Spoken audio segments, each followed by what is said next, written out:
Hello ladies and gentlemen, Matt here with another Boyographic. Exciting times. The series in which I look at the best and worst of the Nintendo Game Boy. This week we're looking at one of the launch titles. It's Alleyways.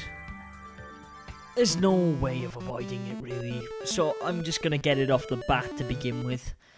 Alleyway is a Breakout clone, and despite being created by R&D1 and Intelligent Systems, Alleyway is a Breakout clone that neither really pushes the classic formula forward or improves the experience for the player.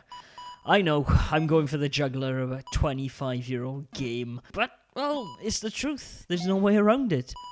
To put Alleyway in context kind of softens the blow a little bit, but not much.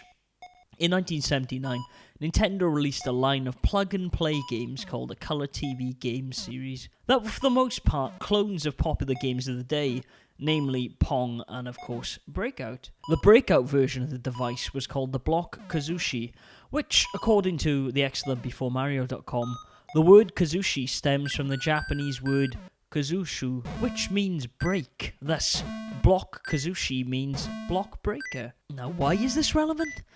Well, if you look at the Japanese packaging of the classic Game Boy game, above the text that says Alleyway, it actually says Block Kazushi. So, this is a remake of an existing game? Yes and no. Both games are simple Breakout clones, but to Alleyway's credit, it does push things forward just a little bit, but not enough, I'd say. So, homages aside, Alleyway was one of the first games developed for the Nintendo Game Boy and was a launch title worldwide. The limitations of the system weren't known at that point, but in comparison to games like Super Mario Land, the console probably wasn't even being used at half of the perceived capabilities even then, thus making me think that this was perhaps probably the first game developed for the Game Boy. So while a lot of reviews of Alleyway will compare the game to Arkanoid in its shortcomings, I think Alleyway's troubles stem more from bad design choices rather than not improving on an existing formula. Though perhaps R&D1 should have looked at Taito's classic to see how they could have pushed things forward. For starters, the game is punishingly hard. Across the game's 24 stages, you must simply bounce a ball and destroy the blocks as they appear on screen. These levels all follow the same set formula. The first type of level in this pattern will be the classic Breakout. Bounce the ball off the paddle, break the blocks, complete the level. The second type of level sees the blocks scroll on and off screen from left to right, while in the third, over time the screen moves towards the player in a similar vein to Space Invaders. Then between these levels there's a small bonus round with a Mario themed sprite.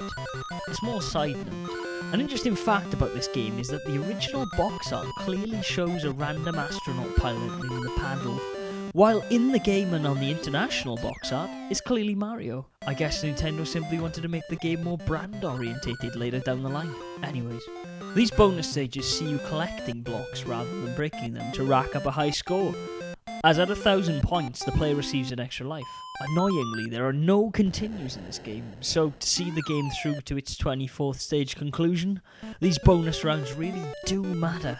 After the first bonus round, however, is where the game starts to punish the player, which I can't stand about this game. We all remember playing Breakout and managing to get the ball up the side to bounce around on the top of the bricks and make things a little easier. Well, doing that from stage 4 onwards will see your panel shrunk in half. Why the hell does this game penalise you for trying to beat it?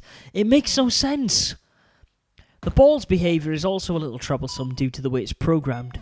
The ball bounces at 15, 30 and 45 degree angles depending on how it's hit, which means precision targeting of stray blocks becomes a bit of an issue. What's worse is the inability to loop the ball around, as after 2 loops the ball will automatically change its angle of velocity to avoid what it thinks is a stop in play, meaning the ball can fly past the paddle at a second's notice, which is a bit of a pain in the ass. Holding down the A button will also speed up the panel, meaning you can hit the ball faster and send it flying off, while B will slow the panel down, and while it does slow the ball down will often mean you'll miss it when it ricochets. It's rumoured that a lot of this game's code would later wind up in Kirby's Block Ball, which, as it was also developed by Nintendo and Intelligent System, makes a lot of sense. which admittedly was a later release in the system's lifespan, but is a better attempt at mixing up the Breakout formula. Either way, it still doesn't change the fact that Alleyway is an overall bland experience. The game's music doesn't help to break the monotony, and the few times while playing this game, I just zone out and let the ball fly past me. It really is that dull. Alleyway is what it is, a product of its time. It's a cheap and easy game to develop for the Game Boy that served as a means to boost its launch library, and it can be enjoyable to play in small doses. It's a common game, so if you're a collector, there is no real excuse for not picking it up. But for someone looking for a bit of fun, perhaps you should look elsewhere. There are equally common titles that are twice as much fun.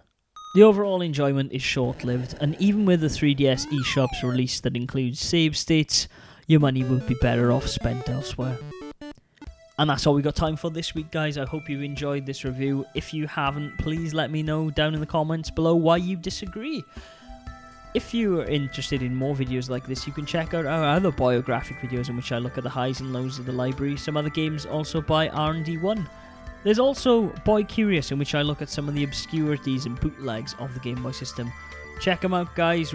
Please subscribe if you haven't already, and you can tweet at us at Twitter at GameBoyle. Until next time, guys, game on.